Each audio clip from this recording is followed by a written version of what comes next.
नौकरी छूटने के बाद जब मैं घर वापस आया तो कई तानों का सामना करना पड़ा।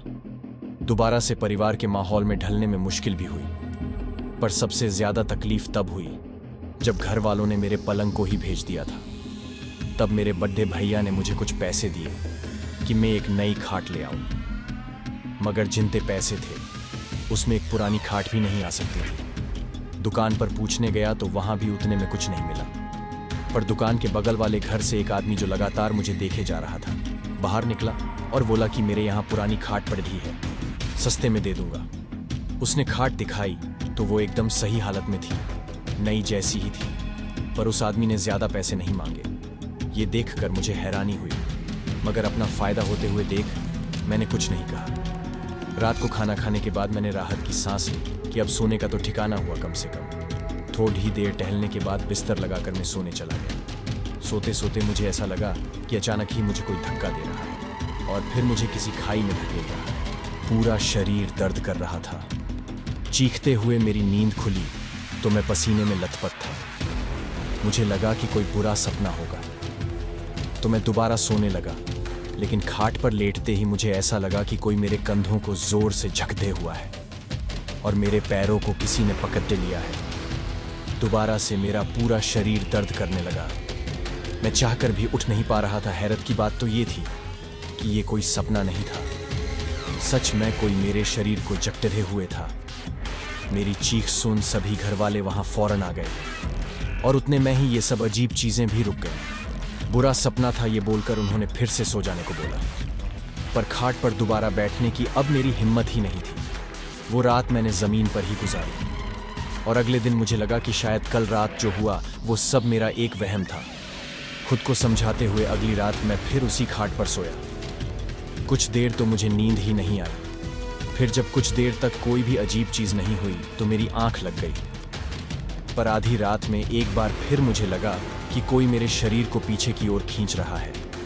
मैं आगे बराच ही नहीं पा रहा था क्योंकि मेरे पैरों को जैसे किसी ने जंजीरों से बांध रखा था। फिर मुझे वैसा ही शरीर को झंझोद्दा देने वाला दर्द होने लगा। मैं चीखता, इससे पहले मुझे एक आवाज सुनाई दी। एक बूढ़ी औरत की आवाज गुस्से से भरी हुई। मेरी जगह पर आखिर क्यों आए तुम? ये मेरा बिस्तर है, निकल जाओ यहां से, जाओ यहां से। बहुत देर तक ये आवाज मेरे आसपास भटकती ही रही, फिर इतना पास आ गई कि लगा मेरे दिमाग से ही निकल रही हो, न कि बाहर से। शरीर के साथ साथ अब मेरा सर भी फटा जा रहा था। तब अचानक मुझे लगा कि मेरी माँ मुझे बुला रही हैं। उनकी आवाज से मेरी नींद ही टूट गई। मैं जब उठा तो पसीनों से लटपट था।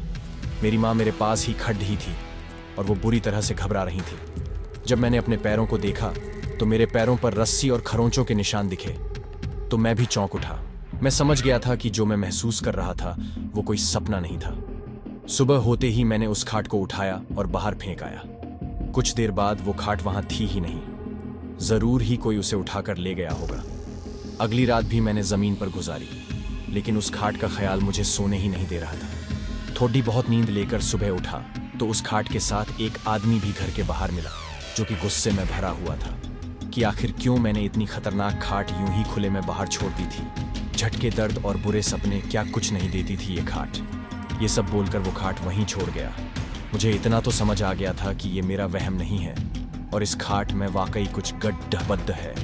मैं उस खाट को अंदर ले गया और दोबारा उस पर सोने का सोचा ताकि पता कर सकूं कि आखिर वो आवाज किस बूढ़ी औरत की थी। लेकिन ये मेरी जिंदगी की सबसे बड़ी गलती थी। इस बार न शरीर में दर्द हुआ और न ही झटके लगे और जल्द ही नींद भी आ गई। पर थोड़ी ही देर में उस औरत की आवाज फिर आई। चिल्लाते हुए उसने बोला, फिर आ गए? आखिर क्यों मुझे चैन से सोने नहीं देते?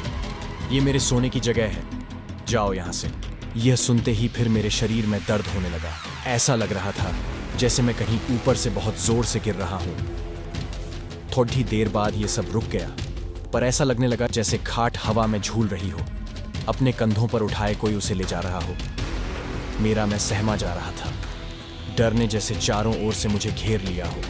मैं नींद में था, फिर भी सब महसूस कर पा रहा था। अचानक मेरी सांसें घुटने लगी। मैंने सर नीचे करके देखा तो खाट के चारों ओर आग लगी हुई थी। मैंने चिल्लाने की कोशिश की, मगर गले से आवाज ही नहीं निकल रही थी। लेकिन उसके कुछ ही पलों बाद मेरे हाथ और पैर आजाद हो गए। मैं तुरंत उठकर बैठा, लेकिन मैंने जो देखा उससे मेरे रोंगटे खड़े हो गए। एक डरावनी सी बूढ़ी औरत ठीक मेरे सामने बैठी थी। उसे देखते ही मैं चिल्ला उठा और मेरी नींद टूट गई। हाँफते हुए मैं चारों तरफ देखने लगा, पर सब एकदम नॉर्मल था। बस मेरे पूरे शरीर घाव थे। मैं समझ चुका था कि ये किसी बूढ़ी औरत के सोने की जगह थी, जो शायद अब इस दुनिया में नहीं है, लेकिन फिर भी उसे यहीं सोना पसंद है। अगली सुबह मैं दोबारा उस खाट को उसी आदमी को दे आया जिससे इसे खरीदा था। उसे इन सब चीज़ों के बारे में बताया तो ये मालूम हुआ कि उसकी माँ ने कुछ ही दिन पहले इस खाट पर दम तोड़ा था। उसके बाद से वो खाट उसने अपने कमरे में ही खाली पड़ी रहने दी, ताकि उसकी माँ अब चैन से सो सके। चाहे जो भी हो, मैं उस खाट के भयानक एक्सपीरियंस को कभी नहीं भूल पाऊंगा। अगर मेरी ये कहानी आपको पसंद आई हो तो कमेंट शेयर ज़रूर करें।